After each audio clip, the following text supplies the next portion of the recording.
Mengatur waktu adalah skill yang penting di mana dengan bisa mengatur waktu, hidup kita menjadi jauh lebih teratur dan juga terstruktur. Skill mengatur waktu atau time management ini ternyata bukanlah skill yang mudah untuk dikuasai oleh seseorang. Karena tentunya banyak faktor yang harus dipertimbangkan terlebih dahulu sebelum kita membuat jadwal yang pasti. Nah, di episode ini gue pengen sharing tentang bagaimana caranya gue melakukan time management. Tentunya gue sendiri sampai saat ini masih terus belajar, tapi bisa dibilang udah lumayan lama gue mengasah skill time management ini. Banyak kesalahan yang udah gue lalui dan udah gue perbaiki, dan juga udah banyak hal yang gue coba untuk bisa menentukan pola time management gue, sehingga gue bisa memisahkan antara waktu kerja, waktu pribadi, dan juga waktu keluarga.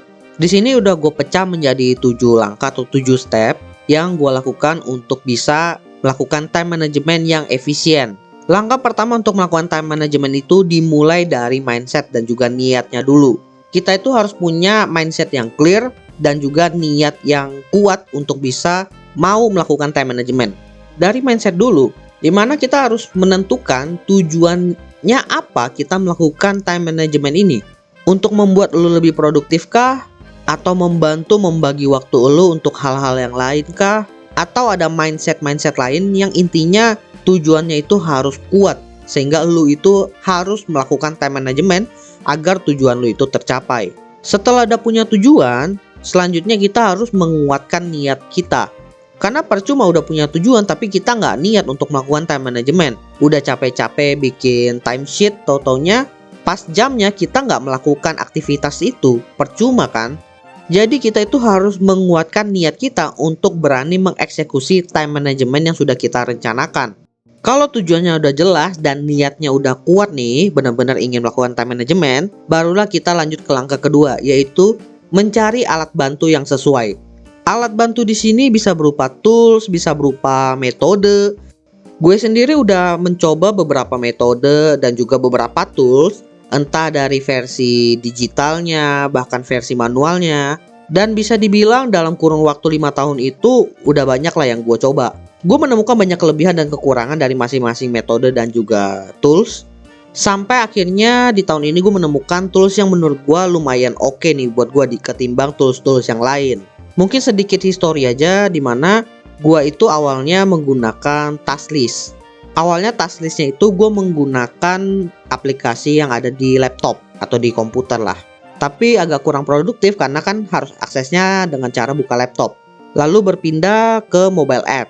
Di mobile apps bentuknya juga Tasklist, tapi di situ ketergantungan terhadap notification-nya lumayan tinggi, sehingga kalau notifnya nggak muncul, ya gue nggak inget gue harus ngelakuin apa.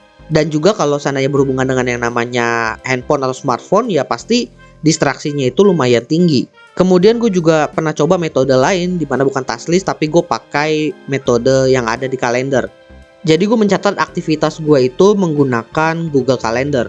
Secara notifikasi bisa dibilang lumayan efektif karena dia muncul terus. Cuma masalahnya balik lagi, gue aksesnya dari smartphone berarti banyak distraksi. Dan masalah kedua adalah cara menginput aktivitasnya itu lumayan ribet karena harus satu-satu. Dan akhirnya gue berpindah ke jurnal, dimana nih jurnalnya itu bener-bener jurnal konvensional, ditulis pakai tangan. Awalnya metodenya juga gue masih pakai Tasklist, dan ternyata agak kurang efektif karena banyak memboroskan kertas. Padahal di dalam satu kertas itu Tasklistnya itu nggak begitu banyak. Dan akhirnya sekarang gue pakai metode yang lain. Metode sekarang yang gue pakai adalah bullet journaling, di mana gue nulis beberapa task yang harus gue kerjakan, kemudian gue menggarisbawahi mana task yang menjadi prioritas yang harus gue kerjakan terlebih dahulu. Di mana jumlah prioritasnya itu nggak sebanyak task yang gue tulis, sehingga gue bisa lebih fokus ke task yang diprioritaskan terlebih dahulu. Kalau udah kelar semua baru bisa nambah task yang ada di atasnya.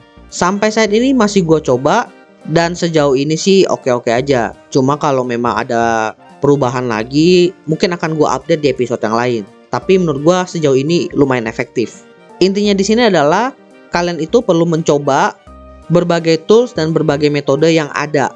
Karena setiap orang itu punya pola masing-masing, sehingga nggak semuanya itu bisa cocok ke semua orang. Dan menurut gue ini juga lumayan proses yang panjang, jadi take your time, nggak apa-apa, santai aja. Karena yang paling penting itu adalah kalian itu melakukan langkah ketiga, yaitu menentukan task, kemudian prioritasnya juga. Banyak kasus di mana ketika kita disuruh ngelisting aktivitas mana yang harus kita lakukan dalam satu hari itu, kita bisa nulis banyak hal. Tapi ketika kita disuruh memprioritaskan, kita bingung mana nih yang mau diprioritaskan terlebih dahulu. Seolah-olah semua aktivitas itu prioritasnya tinggi. Kuncinya di sini adalah kita melimitasi prioritas yang harus kita lakukan dalam satu hari. Dalam kasus gua harus memprioritaskan 3 aktivitas saja. Ketika sudah melewati 3 aktivitas tersebut dan masih ada waktu, gue baru masukin task yang lain. Terus bagaimana caranya gue menentukan prioritas mana nih yang harus dikerjakan? Pertama, gue bagi dari weekdays dan juga weekend. Dimana di weekdays gue memprioritaskan aktivitas yang berhubungan dengan kerja. Sedangkan weekend, prioritas gue itu adalah hal-hal atau aktivitas yang berhubungan dengan keluarga dan juga kebutuhan pribadi lah. Kemudian untuk weekdays-nya, aktivitas yang berhubungan dengan pekerjaan, itu waktunya gue blok dari jam 8 pagi sampai jam 5 sore. Ya bisa dibilang jam kantor lah. Di luar itu, aktivitas yang gue lakukan selanjutnya adalah aktivitas yang berhubungan dengan keluarga dan juga kebutuhan pribadi tadi. Dan apabila ada kebutuhan untuk lembur, itu udah gue blok dari paginya, ketika gue benar-benar mau melakukan aktivitas di pagi hari. Sehingga dari segi waktu bisa dikatakan udah terbooking.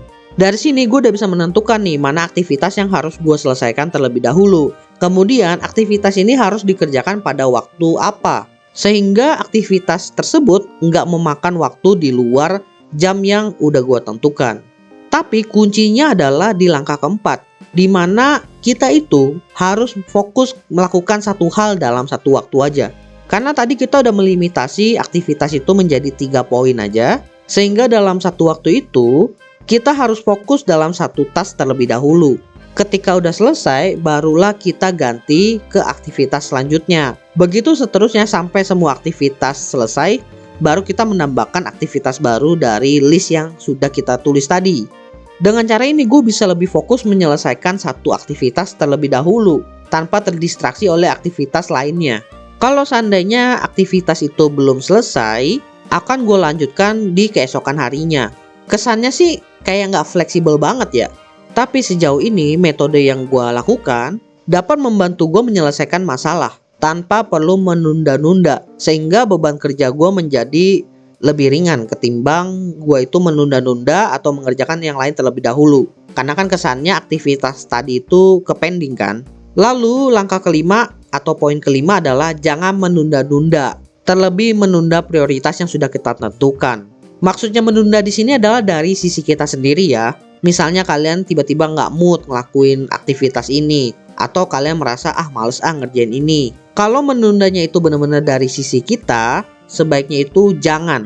Berbeda kalau seandainya kita terpaksa menunda karena memang ada kebutuhan urgensi dari sisi eksternal. Misalnya dari kliennya mau ganti hari. Karena ya balik lagi, kalau kalian terlalu sering menunda-nunda prioritas yang udah kita buat, tentunya dari segi beban pekerjaan menjadi lebih berat karena kan menumpuk terus. Dan yang paling penting itu menunjukkan bahwa kalian itu nggak komit, kalian itu nggak pengen mencapai tujuan kalian. Jadi buat apa kalian melakukan time management kalau ujung-ujungnya ya kalian itu nggak niat buat mengeksekusi time management tersebut. Jadi gue garis bawahi, jangan menunda-nunda aktivitas yang sudah diprioritaskan oleh kita sendiri. Apalagi kalau penyebabnya itu ya dari sisi malasnya kita sendiri. Langkah keenam yaitu ubah time management ini menjadi kebiasaan. Nah, yang menjadi kesulitan untuk time management ini adalah inisiasinya, di mana kita itu harus mencoba melakukan hal yang baru, yaitu mengatur hidup kita, mengatur aktivitas kita dalam waktu satu hari. Dan karena gue sendiri udah melakukan dalam waktu kira-kira 5 tahun, meskipun gonta-ganti metode, tapi bisa dibilang pergantiannya itu lumayan seamless, sehingga perubahannya itu kesannya kecil buat gue. Tapi karena gue udah terus melakukan ini dalam kurun waktu 5 tahun, hal itu membuat gue terbiasa untuk mengatur waktu gue. Bahkan dari step-step sebelumnya yang gue sebutkan yang kesannya itu kurang fleksibel, kalau udah terbiasa kita itu udah paham dengan pola kehidupan kita. Bagaimana cara kita bekerja, bagaimana cara kita menikmati hidup kita, menikmati waktu luang. Sehingga meskipun udah ditentukan aktivitas yang menjadi prioritas kita itu bisa menjadi jauh lebih fleksibel ketika kita ingin melakukan perubahan. Bahkan kalau lu udah terbiasa melakukan time management ini, lu itu udah nggak perlu tuh buka-buka notebook, nggak perlu lagi buka-buka apps, ngelihat aktivitas mana yang harus kita kerjakan selanjutnya. Semuanya udah kayak di luar kepala. Tapi tetap kita harus menulis aktivitas tersebut. Jangan mentang-mentang ingat udah bisa ngatur waktu di luar kepala tanpa nulis, kita jadi berhenti nulis. Jangan. Soalnya namanya juga manusia kan gampang lupa. Justru kita menggunakan tools-tools tadi mencatat prioritas sebagai log history kita juga.